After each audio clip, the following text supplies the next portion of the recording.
so much together. And that's way more important. Good day mga boss! Bali, ang project po natin ngayon ay add-on at yan po ang request ng ating boss kasi may mga dati na siyang tattoo at gustong subukan ng tattoo artist ng Malasiki. Ayan na nga po yung tattoo ng ating boss at ang gusto niyang mangyari dyan ay gagawin natin siyang full sleeve. Bali, yung mga puwang lang ang ating mga gagawin. Respeto nga po pala sa naunang artist, pero hindi po natin gagalawin yung mga gawa ng ibang artist na yan. At eto na nga po mga boss, inumpisa natin i-freehand yung background para magtugma doon sa mga nauna niyang tattoo para sumapay at magmumukhang iisang tema. Bali, ang ating client pala ay from Bayambang at tumayo po sa atin ng Malasiki.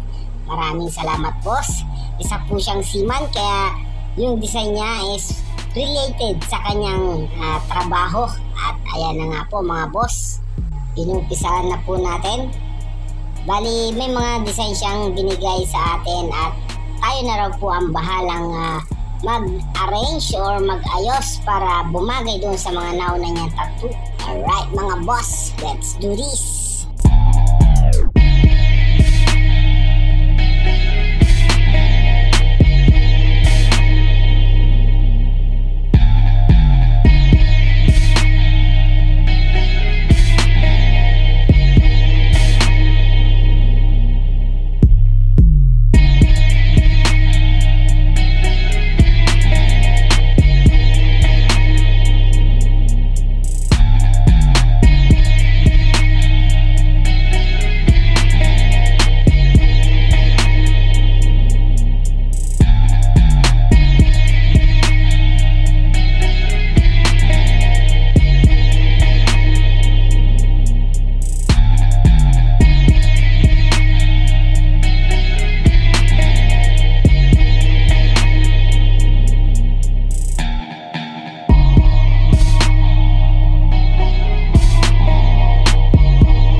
Ito na nga mga boss, yung pinaka-final outcome ng ating obra.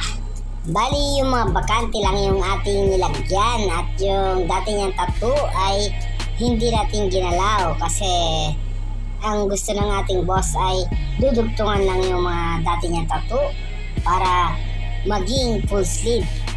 Pero naiwan natin yung gawing upper part na sa may bandang bicep niya kasi hindi na kaya ng oras natin mga boss. Ginabi na tayo sa lagay na yan.